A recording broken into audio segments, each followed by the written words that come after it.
Hello बच्चों, आप सभी का कटारिया क्लासेस में स्वागत और अभिनंदन है।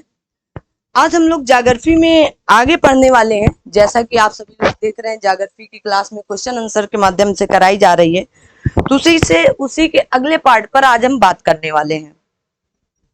और उस पर आगे बात करने से पहले आप सभी लोग देखेंगे कि जितने भी अभी क्वेश्चन आंसर अभी तक कराए गए हैं, आप सभी लोग जरूर उन्हें करें, क्योंकि इन्हीं क्वेश्चन आंसर से आप ये देख पाएंगे कि आने वाले समय में या एग्जाम में इस तरह की क्वेश्चन आंसर पूछे जाते हैं।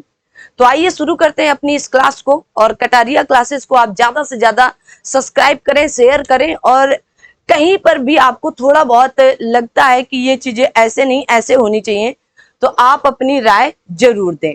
कोई यहाँ पर ये नहीं है हम भी सीख रहे हैं आप भी सीख रहे हैं, ठीक है ना। बिल्कुल ये नहीं है कि नहीं है, अरे आप कैसे राय दे सकते हैं, बिल्कुल दीजिएगा। आपको जो समझ में आए वो बिल्कुल आप बताएं।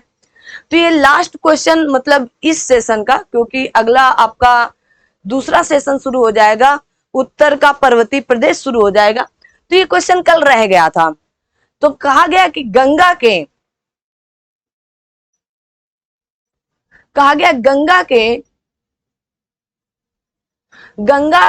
के मैदान को के रूप में वर्णित किया गया है।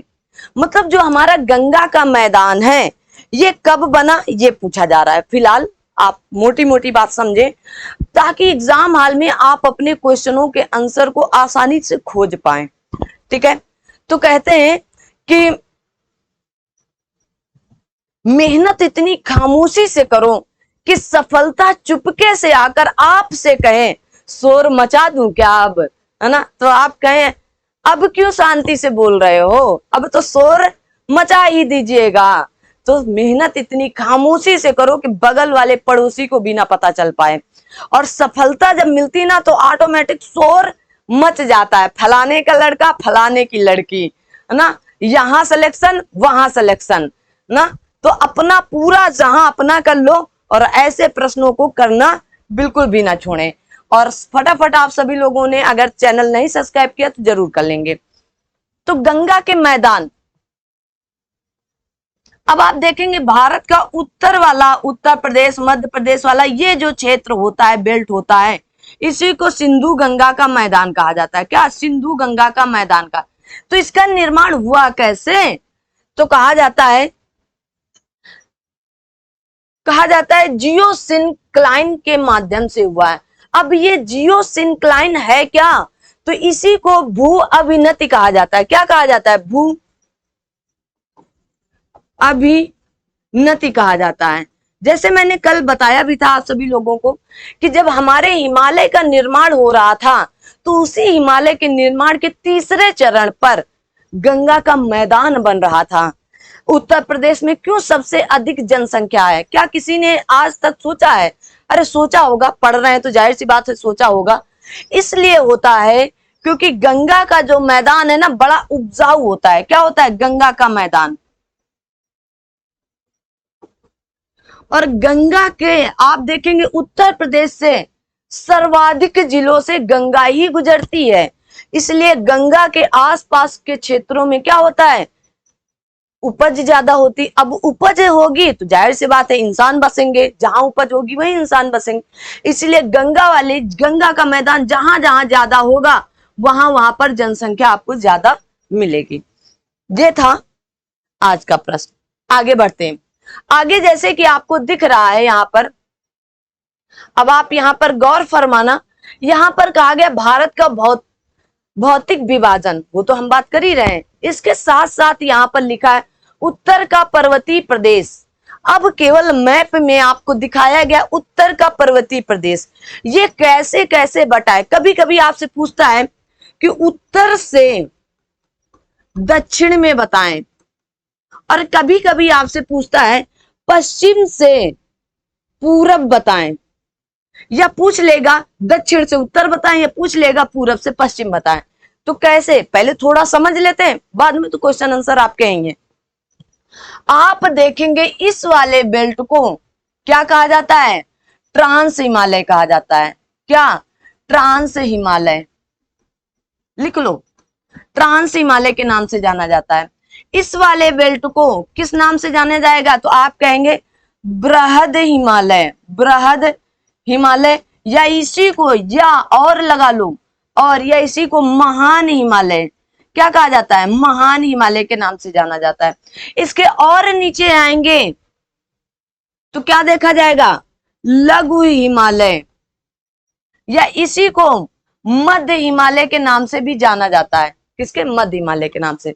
अब इसके और नीचे जाएंगे आप, क्योंकि ये सारा ऐसे ऐसे फैला हुआ है ना, ये सारा यहाँ आपके म्यांमार, नागालैंड, ये सब इस क्षेत्र के अंतर्गत आएंगे। अब सबसे नीचे कौन सा है? तो आप कहेंगे शिवालिक हिमालय। कौन सा है? शिवालिक हिमालय। ये सबसे नवीनतम श्रृंखला है इस क्षेत्र की। तो सबसे पहले ट्रांस हिमालय, फिर इसके बाद बृहद हिमालय, या इसी को महान हिमालय, फिर लघु हिमालय या शिवालिक हिमालय। अब आपसे कभी कभी ये पूछ लेता है, कभी कभी पूछता है कि इनको उत्तर से दक्षिण के क्रम पर लगाएं, तो कैसे लगाएंगे? उत्तर से दक्षिण के क्रम पर। तो आप कहेंगे सबसे पहले आपका आएगा ट्रांस हिमालय, फिर आप कहेंगे महान हिमालय, फिर आप कहेंगे लघु हिमालय, लघु ले लो या मिडिल ले लो ना, मध्य हिमालय, और फिर आता है आपका शिवालिक हिमालय। किस हिमालय की बात करेंगे? शिवालिक हिमालय। अब आपसे ये भी पूछ लिया जाता है कि इनका ये जो ट्रांस हिमालय, बृहद या महान हिमालय या लघु हिमालय या शिवालिक हिमालय, इनकी उत्पत्ति कब कब हुई है? अगर पता होता तो ये भी बता दो, है ना। अगर आप चाहो तो ये भी बता दो। क्यों ऐसा आप लोग सोच रहे होंगे ना, वो भी बता दीजिएगा मैडम जी। चलिएगा धीरे धीरे एक एक करके सब चीजों में बात की जाएगी। आपको भी पता है मैटर आपको बेहतरीन यहां से दिया जाने का प्रयास किया जाएगा, ठीक है। तो जैसे हमने कहा कि जो आपका ट्रांस हिमालय है, तो ट्रांस हिमालय की उत्पत्ति कहां पर हुई थी? तो आप कहेंगे ट्रांस हिमालय की उत्पत्ति टर्सरी काल के, या आप कह सकते हैं क्रिटेशियस टर्सरी में हुई थी। कहां पर? क्रिटेशियस टर्सरी में हुई थी। अब ये आपको लिखना है, आप लिखते रहिए। ये है क्रिटेशियस, ये है टर्सरी। तो क्रिटेशियस और टर्सरी के युग में हुई थी। किसका? ट्रांस हिमालय का। ट्रांस हिमालय का मतलब होता है हिमालय पार, मतलब हिमालय पार है ना, तो हिमालय पार पार कौन है? ट्रांस हिमालय। अब आपका आता है बृहद या महान हिमालय, इसका युग या ये कब इसकी उत्पत्ति हुई? तो कहेंगे ओलिगोसीन युग में। कब? ओलिगोसीन युग में। जरूर लिखें, ये वाला खूब पूछा जाता है। कब हुआ इसका? ओलिगोसीन युग में। अब आता है लघु हिमालय। लघु हिमालय की उत्पत्ति कब होती है? तो कहेंगे मध्य मायोसीन युग में। कब? तो आप कहेंगे मध्य मायोसीन, लिख लो इनको, मध्य मायोसीन युग में होती है। अब आता है आपका सबसे नीचे शिवालिक हिमालय, तो आप इसको प्लायोसीन भी कह सकते हैं। इसी जगह आके फंसते हैं हम। आइए, प्लायोसीन युग भी कह सकते हैं। इसको क्या कहा जाता है? प्लायोसीन युग, या इसी को सीनोजोइक युग, या करके सीनोजोइक युग में, ठीक है, याद रखिएगा। अब ये तो बात हुई आपके उत्तर से दक्षिण और दक्षिण से उत्तर। अब आपसे पूछे दक्षिण से उत्तर की तरफ बताएं, तो शिवालिक हिमालय, लघु हिमालय, महान हिमालय, ट्रांस हिमालय। आपके प्रश्न भी हैं, इसलिए मैं आपसे पहले ही बता दे रही हूँ कि ऐसे प्रश्न हैं, आपसे पूछे जा सकते हैं, पूछा गया है, ठीक है ना। तो आप इनको याद करके रखें। अब आता है आपका कि मैम आपने कहा पश्चिम से पूरब की तरफ भी आप बताइए कुछ, और पूरब से पश्चिम की तरफ भी आप बोल रही थी कुछ होते हैं, उनको भी जरा समझा दीजिएगा। आइए देखिएगा, सबसे पहले आता है आपका पंजाब हिमालय। क्या आएगा? पंजाब हिमालय। बल्कि आप वहीं इनको समझ लेना क्वेश्चन के आंसर, क्वेश्चन के माध्यम से, क्योंकि आप जानते हैं ये देखो पंजाब छोटा छोटा लिखते हैं। अच्छा, पंजाब है, पंजाब दो नदियों के बीच है। फिर आपका आता है नेपाल, फिर क्या आएगा? नेपाल। फिर आपका आता है कुमायूं हिमालय। क्या आएगा? कुमायूं। और फिर आता है आपका असम हिमालय। क्या आता है? असम हिमालय। ये 4 हिमालय ऐसे क्या है? पश्चिम से पूरब, पश्चिम से पूरब और पूरब से पश्चिम ऐसे लगेंगे, ठीक है ना। तो पंजाब हिमालय, नेपाल हिमालय, कुमायूं हिमालय और असम हिमालय, याद रखिएगा, मोस्ट इंपॉर्टेंट है आपकी नजर से। गलत नहीं होने चाहिए किसी भी हाल में। अब गलत कर रहे हो, ये आपकी अपनी जिम्मेदारी होनी चाहिए। क्या होनी चाहिए? आपकी अपनी जिम्मेदारी होनी चाहिए। चलिए, तो इतना होने के बाद अब आते हैं क्वेश्चन के ऊपर। पहला कहा गया है प्रश्न यहां पर, कहा गया निम्न वक्तव्यों पर विचार कीजिए तथा सही उत्तर का चयन कीजिए दिए गए कूट से। कहा गया हिमालय से निकलने वाली सभी नदियां सतत वाहिनी होती हैं। सतत वाहिनी है, बिल्कुल सही बात है। हिमालय से जितनी भी नदियां निकल रही हैं, मान लीजिए ये हिमालय, हिमालय से जितनी भी नदियां निकल रही हैं क्या है? सतत वाहिनी है, ठीक है ना। आगे कहा गया हिमालय अपनी वर्षा का अधिकांश भाग दक्षिण पश्चिमी मानसून से प्राप्त करता है। अब हमारे यहाँ क्या होता है?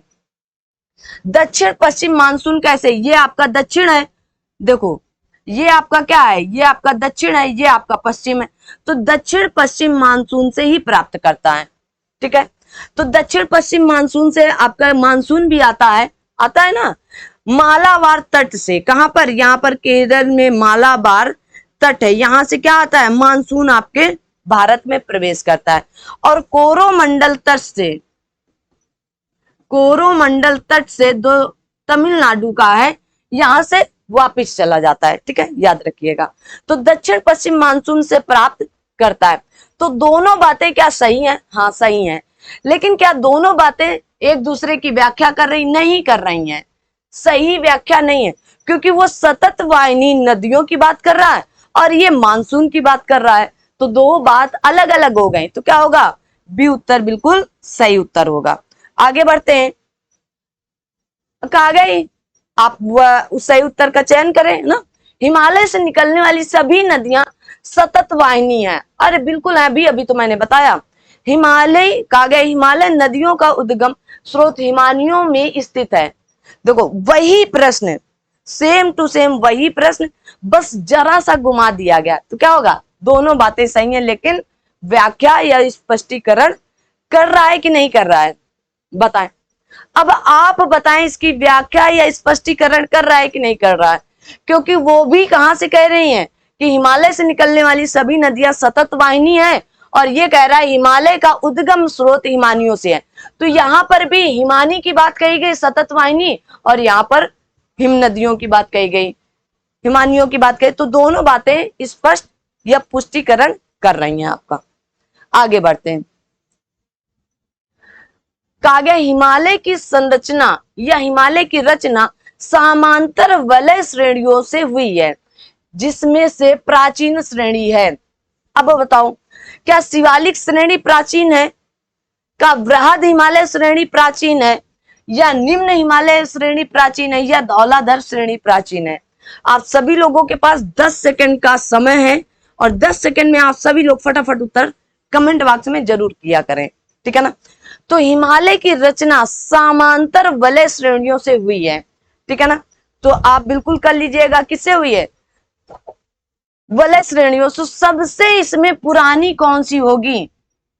तो मैंने कहा अब हिमालय की बात, वो ट्रांस हिमालय तो हिमालय पार है, और हिमालय की बात किससे हो रही है? तो कहा गया ये सबसे पहले वृहद हिमालय, फिर लघु हिमालय, और फिर शिवालिक हिमालय की बात होगी। तो क्या होगा? वृहद हिमालय श्रेणी। शिवालिक हिमालय श्रेणी सबसे नवीनतम है, लिख लो, अगले शायद क्वेश्चन पर यही पूछा जाएगा, ठीक है। तो सबसे नवीनतम कौन सा है? तो आप याद रखेंगे शिवालिक हिमालय। आगे बढ़ते हैं, आगे कहा गया है कि यदि हिमालय पर्वत श्रेणी नहीं होती, यदि हिमालय पर्वत श्रेणी नहीं होती तो भारत में सर्वाधिक समवाय या भौगोलिक प्रभाव क्या होता? देखो, जैसे कि आपके घर की छत होती है, छत है, उसी तरह हमारे ऊपर हिमालय श्रेणी की पर्वत श्रृंखला खड़ी है ना। तो हिमालय पर्वत श्रृंखला अगर नहीं होती तो कहा गया देश के अधिकांश भाग में साइबेरिया से आने वाली शीत लहरों का अनुभव होता है। बिल्कुल सही बात है। साइबेरिया कहाँ है? रूस में है ना, तो रूस वाले साइबेरिया क्षेत्र से क्या आती शीत लहरों का। कहा गया सिंधु गंगा मैदान इतनी सुविस्तृत जलोढ़ मृदा से वंचित होता। वेरी गुड था, है ना। सब कुछ तो बहा बहा के हम कहां से लाए? हिमालय से ही लेकर आए ना। कहा गया मानसून का प्रतिरूप वर्तमान प्रतिरूप से भिन्न होता। भाई अगर आपके घर की छत हट जाए तो मानसून क्या होगा? का प्रतिरूप गर्मी में एकदम दंदक रहे होंगे, ठंडी में एकदम कांप रहे होंगे, तो मानसून तो चेंज हो जाएगा ना। तो यहां पर क्या होगा? तीनों बातें बिल्कुल सही है। क्या है? तीनों बातें बिल्कुल सही है। आगे बढ़ते हैं। आगे कहा गया उत्तर भारत में उप हिमालय क्षेत्र के सहारे फैले समतल मैदान को कहा जाता है। जो समतल मैदान है उसको क्या कहा जाता है? तो आप तराई कहेंगे, खादर कहेंगे, भांगर कहेंगे या दून कहेंगे। देखिए शिवालिक जो हिमालय के एकदम पादी है, जो सबसे नीचे होता है उसे पादी भी कहते हैं, तो वहां पर दून और द्वार पाए जाते हैं। क्या पाए जाते हैं? दून और द्वार पाए जाते हैं। तो ये बात तो कट हो गई। तराई क्षेत्र आपके ज्यादातर क्षेत्र कहां पर पाए जाएंगे? तो आप कहेंगे जैसे उत्तर प्रदेश के कुछ उत्तराखंड से मिलते जुलते क्षेत्र पर तराई क्षेत्र पाया जाता है, तो ये भी कट हो गई। खादर, खादर आपकी नई जलोढ़ मानी जाती है। क्या? नई जलोढ़ मानी जाती है। तो बचा क्या? भांगर। बिल्कुल सही उत्तर है। ठीक है, आगे बढ़ते हैं। कहा गया हिमालय का पर्वत पदी प्रदेश है। देखो आ ही गया ट्रांस हिमालय। अब देखो ये ट्रांस हिमालय है, बृहद हिमालय, ये आपका बृहद हिमालय चला गया है आपके म्यांमार तक। ठीक है ना। कहा गया उसके बाद आएगा लघु हिमालय, फिर आता है आपका शिवालिक हिमालय। तो सबसे नीचे कौन? शिवालिक हिमालय। अरावली कहाँ यहाँ आ जाएगी? कुछ नहीं है, यही चार है, लघु है नहीं। आगे बढ़ते हैं। कहा गया शिवालिक पहाड़ियां निम्न में से किसका हिस्सा है? अरावली का है? नहीं है। पश्चिमी घाट का क्यों होगा? सतपुड़ा का क्यों होगा? हिमालय का है, हिमालय का एक हिस्सा है, पादी प्रदेश कहा जाता है इसको। ठीक है ना। किसको? शिवालिक को। ठीक है, याद रखिएगा। तो हिमालय का है। आगे बढ़ते हैं। कहा गया शिवालिक श्रेणी का निर्माण हुआ। मैंने कहा था ना, देखो कहा गया इयोजोइक काल में, मेसोजोइक काल में, या पैलियोजोइक काल में, या सेनोजोइक काल में। तो मैंने कहा क्या कहा था? सेनोजोइक युग में हुआ था। कहां पर? इसी को प्लायोसीन भी कहा जाता है। क्या कहा जाता है? प्लायोसीन। इंग्लिश प्लायोसीन और हिंदी सेनोजोइक युग या सेनोजोइक काल में। आगे बढ़ते हैं। यहां पर कहा गया शिवालिक श्रेणियों की ऊंचाई है। अब देखो ये आपका बृहद हिमालय, ये आपका लघु हिमालय और ये आपका शिवालिक हिमालय।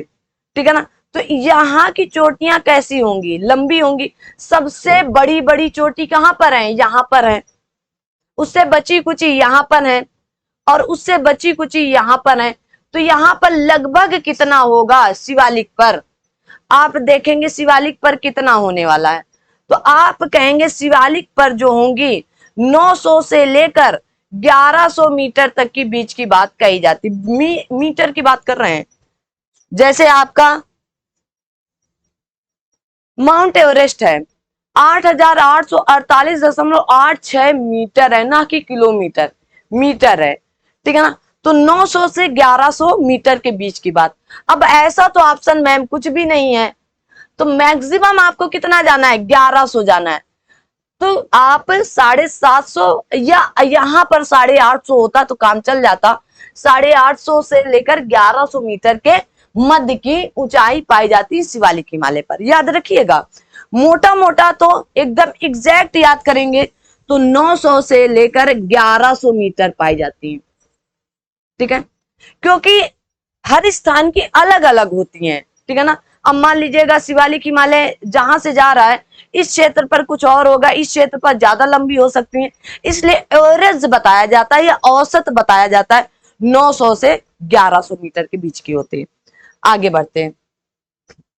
ये प्रश्न था वही, ठीक है ना। कहा गया कुमायूं, कुमायूं हिमालय निम्नलिखित में किन नदियों के बीच स्थित है, ठीक है। तो कुमायूं हिमालय की बात आ रही है, तो आइए हमने जैसे कहा कुमायूं हिमालय की बात जब आई है, तो आइए अब बात कर ही लेते, अब बात करनी ही पड़ेगी आपसे, है ना। आइए, तो सबसे पहले आपका पंजाब हिमालय, फिर आप कहेंगे नेपाल हिमालय पड़ता है, फिर आपका कुमायूं हिमालय और फिर आपका असम हिमालय पड़ता है। तो हमने कहा जो पंजाब हिमालय होगा, लिख लो इनको, खूब पूछा जाता है। पंजाब हिमालय ये दो नदियों के बीच में है। फिर आता है आपका नेपाल हिमालय, ये दो नदियों के बीच में है। फिर आएगा आपका कुमायूं हिमालय, ठीक है, कुमायूं ऐसे भी लिखा जाता है। और फिर आता है आपका असम हिमालय, क्या है, असम हिमालय, ठीक है ना, ये हिमालय है। अब ये किन किन दो नदियों के बीच में है, तो सबसे पहले आप देखेंगे इसको क्या कहा जाता है, तो कहेंगे सिंधु और सतलज नदी के बीच में, ये आपकी सिंधु और ये आपकी सतलज, सिंधु और सतलज नदी के बीच में क्या है, पंजाब हिमालय है, ठीक है ना। और सिंधु अब आगे क्या है, पंजाब और किसके आगे, तो आप कहेंगे नेपाल हिमालय किसके आगे होगा, तो आप कहेंगे काली और तीस्ता के बीच में कौन होगा, नेपाल हिमालय, काली और तीस्ता। देखो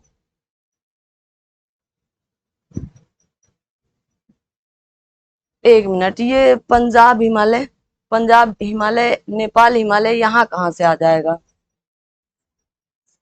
इनका क्रम थोड़ा सा इधर उधर हो। देखो यहां पर समझ लो, कहा गया सिंधु और सतलज के बीच में, गलत नहीं जाना चाहिए ना, नहीं तो आप सभी लोग ही कमेंट बॉक्स में कमेंट करते हैं। यहां पर पंजाब हिमालय होगा, क्या होगा, पंजाब हिमालय। और सतलज और काली के बीच में, ये सतलज और काली के बीच में कौन सा हिमालय होगा, तो आप कहेंगे सतलज और काली के बीच में कुमायूं हिमालय होगा, ठीक है ना, कुमायूं हिमालय होगा, ठीक है ना। और काली और तीस्ता के बीच में नेपाल हिमालय होगा, कौन होगा, नेपाल हिमालय। तीस्ता और ब्रह्मपुत्र, और ब्रह्मपुत्र को कहीं कहीं दिहांग कहते हैं, क्या कहते हैं, दिहांग नदी, यहां पर क्या होगा, असम हिमालय, असम हिमालय। तो अब क्या बना सकते हैं आप, अब आप बना सकते हैं, इसका उत्तर तो सी हो जाएगा कि पंजाब हिमालय, और उसके बाद आप देखेंगे कुमायूं हिमालय, उसके बाद देखेंगे नेपाल हिमालय, और उसके बाद देखेंगे असम हिमालय। ये वाला लिख लीजिएगा आप ना। अब ये किन किन दो नदियों के बीच पड़ता है, तो सिंधु सतलज के बीच में, कुमायूं हिमालय सिंधु अरे सतलज और काली के बीच में, ठीक है। नेपाल हिमालय काली और तीस्ता के बीच में, और असम हिमालय आपके तीस्ता और ब्रह्मपुत्र या दिहांग के बीच में।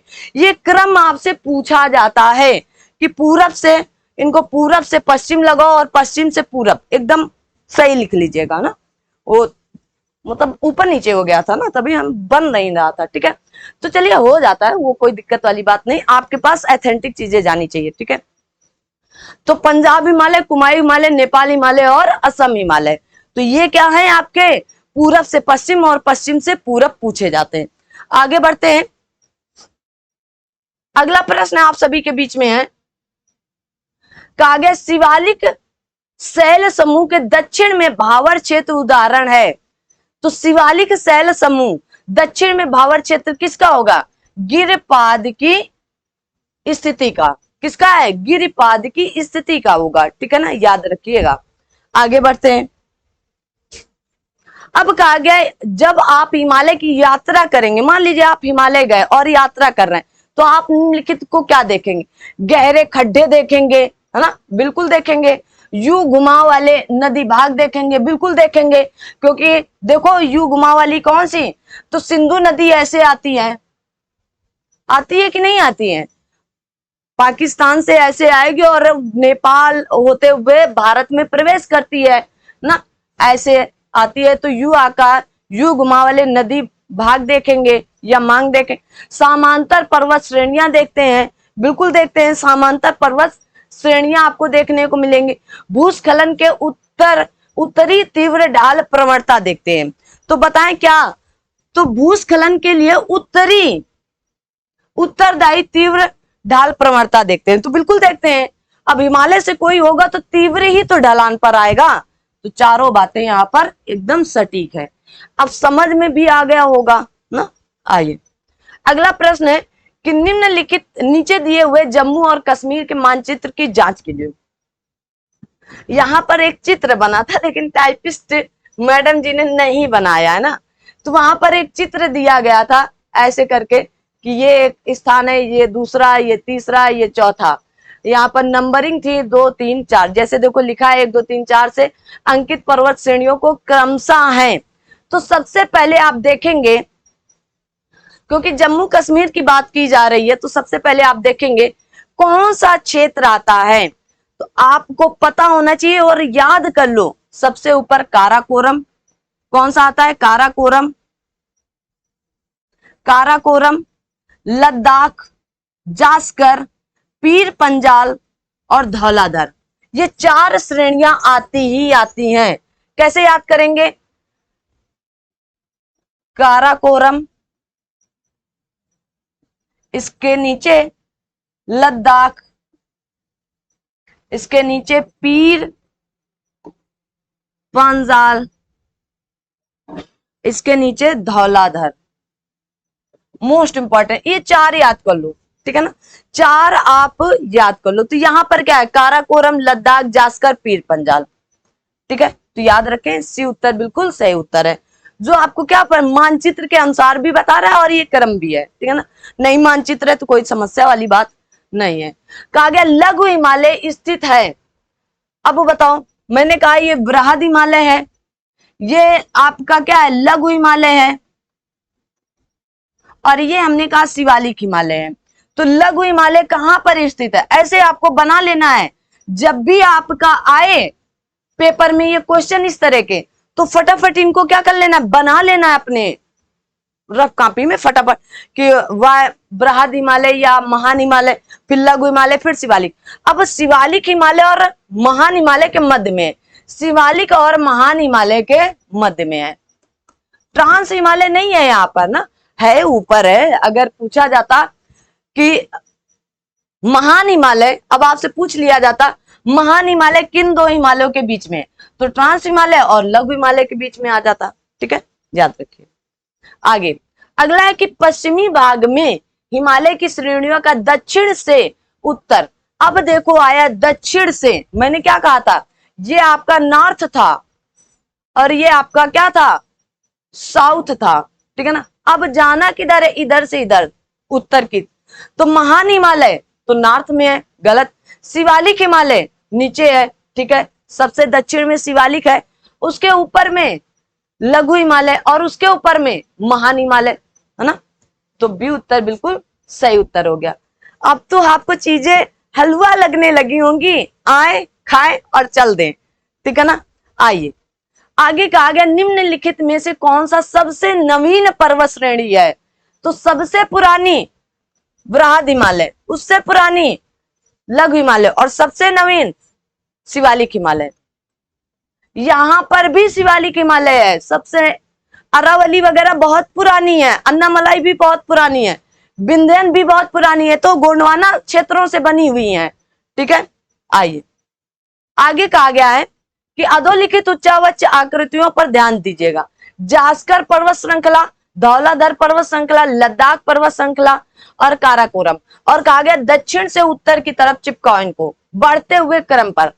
तो सबसे दक्षिण में कौन जाएगा हमको नहीं आ रहा है ना, हमको नहीं आ रहा, तो आप क्या करें, उत्तर से लगा लो। उत्तर में कौन आएगा, काराकोरम।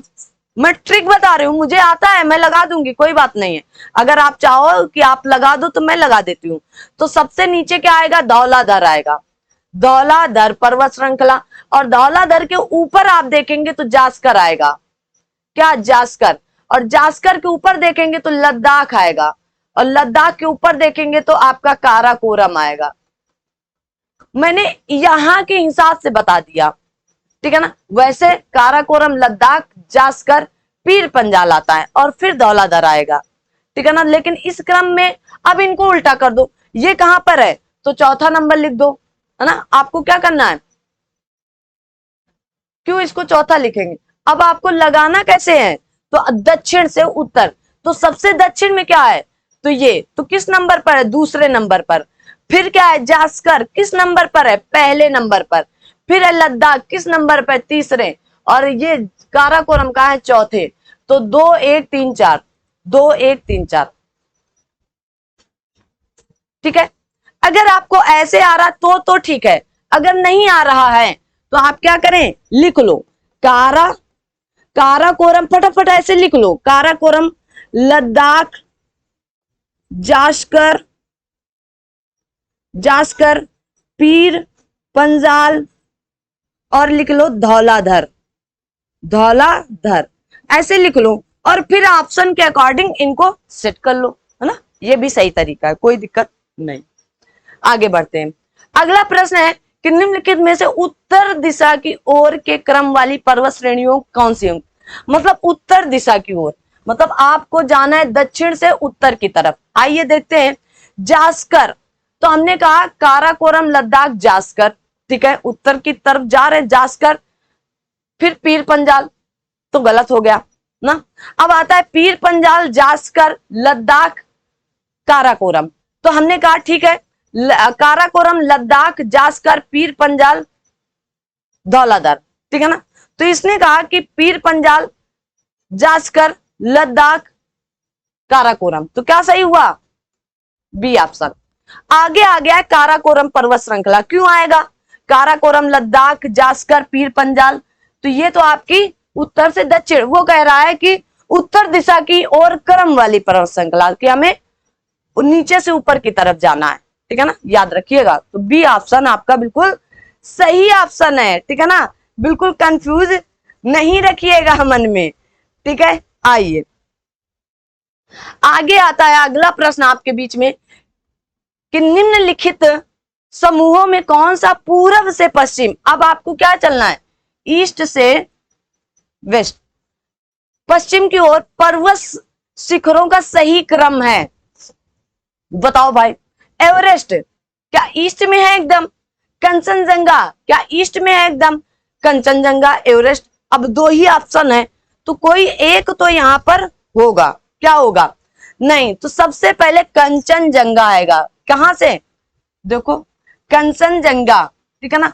आगे बढ़ेंगे तो क्या मिलेगा, माउंट एवरेस्ट मिलता है आपको, क्या मिलेगा, माउंट एवरेस्ट।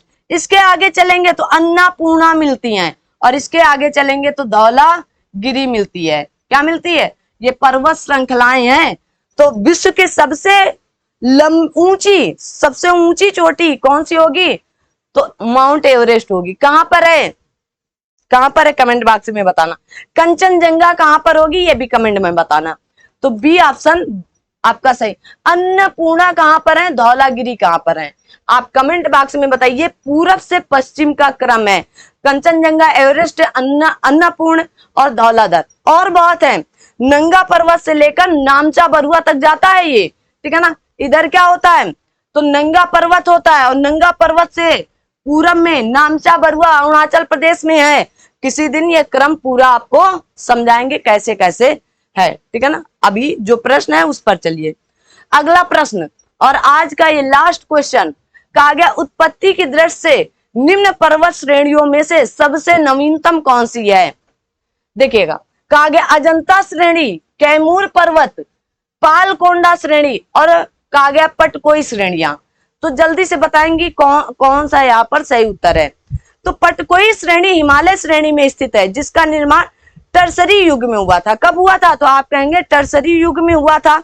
शेष सभी क्या है, ये सब की सब कहाँ है, दक्षिण भारत की हैं, दक्षिण भारत की हैं। और इनका निर्माण कैसे हुआ, तो इनका निर्माण आपके गोंडवाना लैंड के माध्यम से हुआ था। जो गोंडवाना लैंड, अंगारा लैंड और गोंडवाना लैंड 2 टुकड़ों में बटा था, उनके माध्यम से इनकी उत्पत्ति हुई। तो सबसे नवीनतम यहां पर कौन सी हुई, पटकोई श्रेणियां हुई। कौन सी, पटकोई श्रेणी। अभी इसमें काफी सवाल है, सारे के सारे सवाल कराए जाएंगे। अब 21 से कल कराएंगे, ठीक है ना। और देख लीजिएगा सवाल, और यहाँ से आपको कल कराया जाएगा। तो आज की क्लास यहीं तक। ज्यादा से ज्यादा बच्चों को शेयर करें, लाइक करें, कमेंट करें, और आपको और क्या पढ़ना है वो भी आप कमेंट बॉक्स में बता सकते हैं, ठीक है ना। अभी आपके बीच में बहुत ही जल्द थ्योरी भी लाएंगे, थोड़ी थोड़ी, बहुत ज्यादा नहीं लेकिन थोड़ी थोड़ी थ्योरी भी लेकर आएंगे। तो आज की क्लास यहीं तक, मिलते हैं अगली क्लास में, तब तक के लिए थैंक यू सो मच। जय हिंद, जय भारत। आप सभी लोग अपना ख्याल जरूर रखें।